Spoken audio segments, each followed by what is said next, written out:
세종 국회 카드 던진 한동훈 비대위원장, 민주당에서도 반대는 하지 않았습니다. 아, 저거 우리 브랜드였는데 라는 반응도 나오고 있습니다. 한동훈 비대위원장이 세종시를 미국의 워싱턴 DC처럼 만들겠다고 밝혔습니다. 들어보시죠. 국회에 완전한 세종시 이전으로 여의도 정치를 종식하고 국회의사당을 서울의 새로운 랜드마크로 시민들께 돌려드리고 여의도와 그 주변 등 서울의 개발 제한을 풀어서 서울의 개발을 적극적으로 추진하겠습니다. 세종시를 미국의 워싱턴 DC처럼 진정한 정치 행정의 수도로 완성되게 할 것이라고 확신합니다.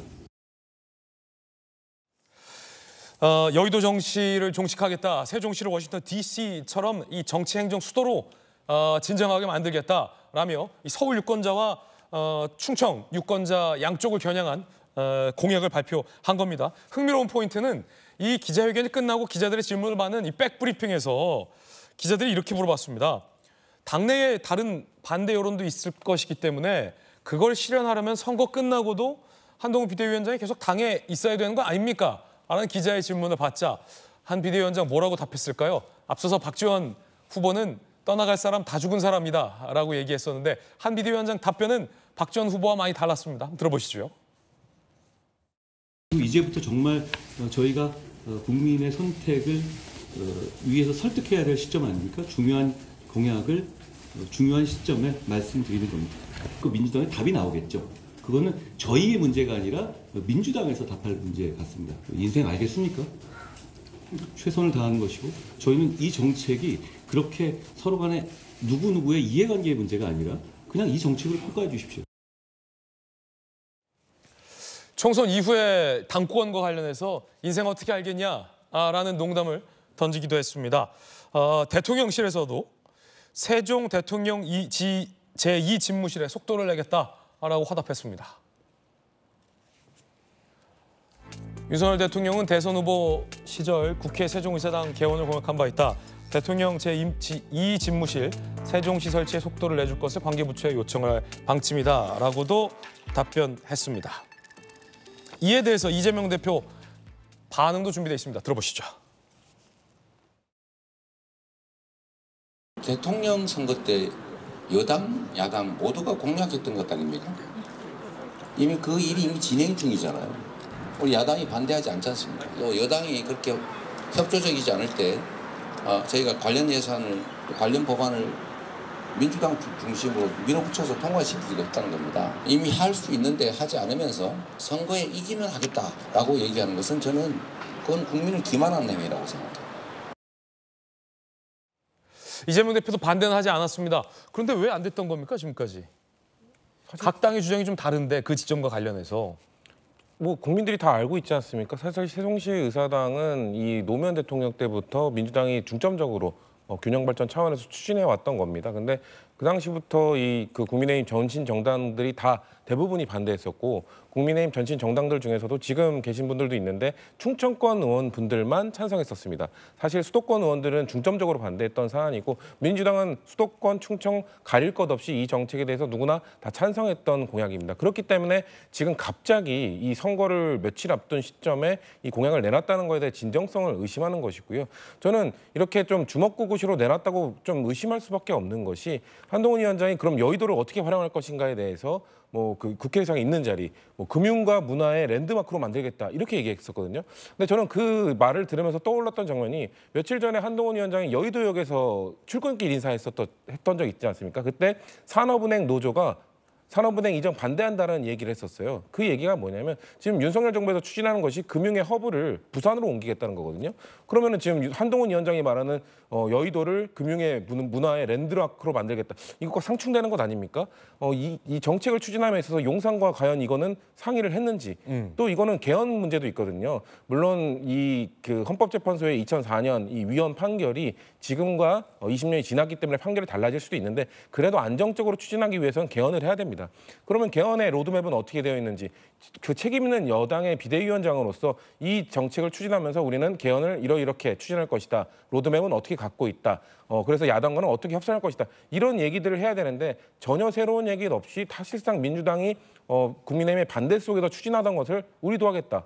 그러면서 뭔가 선점하려고 하는 듯한 모습을 보여주기 때문에 저희는 당연히 환영하지만 왜냐하면 환영할 수밖에 없는 게 민주당이 20년 동안 추진하던 정책입니다. 예. 그렇기 때문에 왜 이제 와서 그 추가적인 구체성 없이 이 얘기를 하느냐 이거에 대해서 오히려 지금 아까 한동훈 위원장이 민주당이 답할 차례라고 했는데 20년 동안 답을 해야 됐던 건 국민의힘이었기 때문에 좀 더 구체적으로 답을 하셔야 된다는 겁니다. 그렇군요. 이 비판에 대해서 오늘 자정 기자들이 한동훈 비대위원장에게 다시 물었습니다. 이재명 대표가 이렇게 얘기를 했는데 그러자 한동훈 비대위원장이 오늘 자정에 이재명 대표가 우리도 할 수 있는 것이었는데 어차피 정부 가면 되는 거 아니냐라는 식으로 비아냥거렸는데 그건 단순한 비아냥을 넘어서 사실과 다른 왜곡이다라며 거대 정당인 민주당이 국회법을 바꾸지 않고 뭉개고 있었기 때문에 저희가 이번에 공약을 내게 됐다라고 한동훈 비대위원장이 다시 재비판을 했습니다. 안용환 의원님. 그러니까 지금 이제 저걸 현재 그렇습니다. 지난해 10월에 국회에서 국회 규칙이 개정이 됐습니다. 그래서 국회의 12개 상임위원회, 그다음에 국회 예산처와 입법조사처는 이전을 하는 것으로 예. 이미 결정이 됐습니다. 그렇기 때문에 국회의 기능의 대부분이 옮겨가는 것이죠. 단 본회의장, 그다음에 나머지 상임위원회, 국회의장실은 남아 있는 겁니다. 그것을 이번에 마저 옮기겠다는 겁니다. 이미 12개 상임위는 옮겨가기로 결정이 돼 있고요. 거기에 3조 6천억 원의 돈을 투자해서 한 20만 평 가량의 대규모 지금으로 짓는 것까지 지금 다 이미 결정이 됐습니다. 그래서 나머지 기능을 옮겨가겠다는 거고요. 그리고 이제 국회 본회의장, 의장실 옮겨가려면 국회 전체 옮겨가려면 국회법이 통과가 돼야 되는 겁니다. 그 이야기를 지금 하고 있는 것 같습니다. 그리고 이제 국회의사당을 국회의가 세종을 떠나면은 여의도 일대의 발전 계기가 될 수가 있습니다. 여의도는 사실 동여의도, 서여의도, 여의도 광장을 중심으로 나눠져 있거든요. 그런데 이제 여기 국회가 있는 쪽이 서여의도인데 여기는 국회 때문에 사실 과거부터 그건 참 부적절한 생각을 해왔는데 국회 높이보다 더 높은 건물을 지을 수가 없습니다. 그렇기 때문에 현재 한 60m 정도, 아 그래요? 15층 이상 지을 수가 없습니다. 국회가 기준이 됐군요. 국회 기준입니다. 지금 서초동 같은 경우는 대법원 높이보다 더 건물 지을 수가 없습니다. 어허. 굉장히 권위주의적인 발상이죠. 예. 국회 같은 경우는 그렇기 때문에 이른바 여의도 광장을 중심으로 동쪽에 있는 동여의도에는 333m 파크원 같은데 300m 넘는 건물이 고층 건물 들어와 있어요. 그렇지만 국회 쪽은 지금 15층 이상 지을 수가 없습니다. 아주 스카이라인이 이상하게 돼 있는 겁니다. 그렇군요. 그렇기 때문에 개발이 안 되고 있는 것이죠. 그렇기 때문에 국회 이전을 통해서 여의도 개발을 할 수 있다는 것. 그다음에 맞물려서 이른바 한강벨트, 마포라든지 양천구라든지 영등포도 개발할 수 있는 그런 장점이 있습니다. 그러나 단 이 문제는 아까도 말씀해 주셨지만은 현재 2004년 결정. 자, 수도는 대통령과 국회가 있는 곳이 수도다라는 헌재의 결정에 대해서 다시 한번 검토가 필요합니다. 예. 이 부분을 뛰어넘어야 되는 겁니다. 물론 그것 때문에 뭐 헌법학자들 사이에서는 그건 뭐 상관이 없다는 주장도 있기도 하고 아니면 개헌이 필요한 사항이다라고 주장도 하기도 하는데 아무튼 그 문제는 일단은 넘어서야지 추진될 수 있는 문제다. 그러나 저 국회 이전 문제는 이미 진행되고 있는 것에 좀 더 가속화시키는 그런 의미가 있다 이런 생각이 듭니다. 그렇군요. 자, 잠시 후에 10시부터 양당 대표의 현장 유세가 예정돼 있습니다. 각 당의 유세 장소에 저희 중계차가 나가 있습니다. 이곳은 이재명 대표가 오전 10시에 지원 유세를 하기로 예정돼 있는 용산역 광장입니다. 용산에 출마해 있는 민주당 후보를 지지하기 위해 이 대표가 잠시 후에 이곳에 도착할 걸로 보입니다. 자, 이번엔 한동훈 비대위원장이 마포을 망원역에 나가 있군요. 현재 한동훈 비대위원장이 망원역에서 마포에 출마해 있는 두 후보를 지지 유세하고 있는 장면 함께 보고 계십니다. 자, 지금 이재명 대표도 막 도착을 했고요. 한동훈 비대위원장은 지지 유세를 하고 있는데 오디오를 좀 키워볼까요? 저희와 함께해 주십시오. 여러분, 조정훈이 어떤 사람입니까? 우리가 자랑할 만한 경제 전문가이고 실천가입니다. 저는 지난 국회에서 조정훈만큼 비전 있는 사람을 본 적이 없습니다. 바로 그 조정훈이 이 마포에 집중하고 있습니다. 저희가 그건 우리 국민의힘이 마포에 집중할 것이라는 걸 말하는 겁니다. 저희가 마포를 바꾸겠습니다. 마포를 조정훈과 함께 바꾸겠습니다. 고맙습니다. 여러분, 하문겨운 네. 자, 한동훈 여러 가지 비대위원장이 생각도 가진 마포에 분입니다. 출마해 있는 두 후보 지원 그런데 유세하고 있고요. 이번엔 하문경은 용산역 앞에 나가 있는 이재명 대표 모습도 살펴보겠습니다. 어제 자정에 이 대표가 선거운동을 하지 않았어요. 그렇기 때문에 이 대표는 개항을 해서 앞서 본인의 선거운동을 했고 당의 공식 출정식은 지금 자정이 아닌 지금 용산역 앞에서 출정식을 하게 된 겁니다.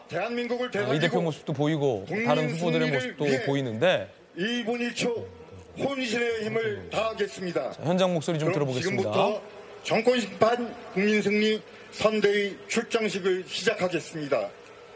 먼저 이재명 상임 공동선대위원장님의 발언이 있겠습니다. 여러분 힘찬 박수 부탁드립니다.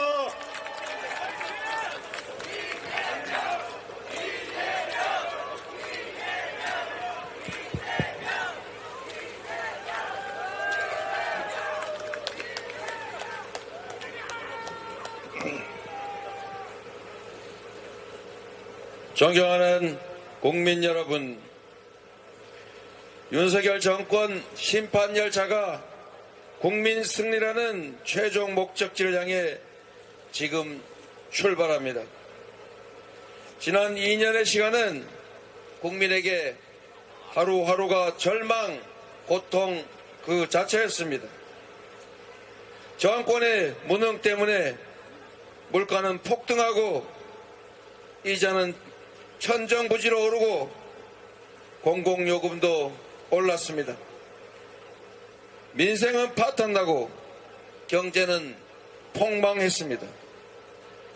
입틀막, 칼틀막을 일삼아온 정권의 폭력 때문에 세계에 자랑하던 모범적 민주국가의 위상도 추락했습니다. 자, 자정에 왜 안 했을까요? 10시에 해야 하고 자정에 안 한 이유에 대해서는 좀 현장에서 이야기가 나오고 있는 것 같지는 않습니다. 용산 출정식 그리고 망원역에서의 지금 이 시각 국민의힘 한동훈 비대위원장의 지원 유세와 이재명 대표의 출정식 모습 보이고 있습니다. 자, 양당의 현장 유세 장면 저희가 중계차로 연결해 드리고 있습니다. 기본적인 국가 운영 시스템도 파괴됐습니다. 자, 현장 모습 좀 보면서 좀 이어가죠. 자정에는 왜 안 하셨어요? 아니, 설명이 나올 줄 알았는데 자정에 안 하고 10시에 해야 할 특별한 이유가 현장에서는 보이지 않습니다. 네, 현장에서는 잘 안 보이는데요. 그래서 아까 저도 말씀드린 것처럼 좀 아쉬움이 남아요. 예. 네, 동시에 그냥 자정에 짠 하고 출정식 하는 모습을 보였더라면 오늘 새벽이나 이런 데 보도도 좀 그 모습과 장면들이 많이 나왔을 텐데 하는 아쉬움은 남습니다만은 뭐 몇 시간 차이로 뭐 크게 그게 뭐 문제가 될 것 같지는 않고요. 대세의 지장은 없을 것 같다. 네, 문제가 될 것 같지는 않고 또 본인 출마 지역에서 일단 아침 인사, 출근 인사를 하고 대표가 지금 용산역에 온 거라서 그 부분은 양해가 되지 않을까 이렇게 생각합니다. 지금부터가 중요하니까요. 그렇군요. 자, 양당의 지금 이 시각 두 대표의 선거운동 장면 생방송으로 연결해 드렸습니다.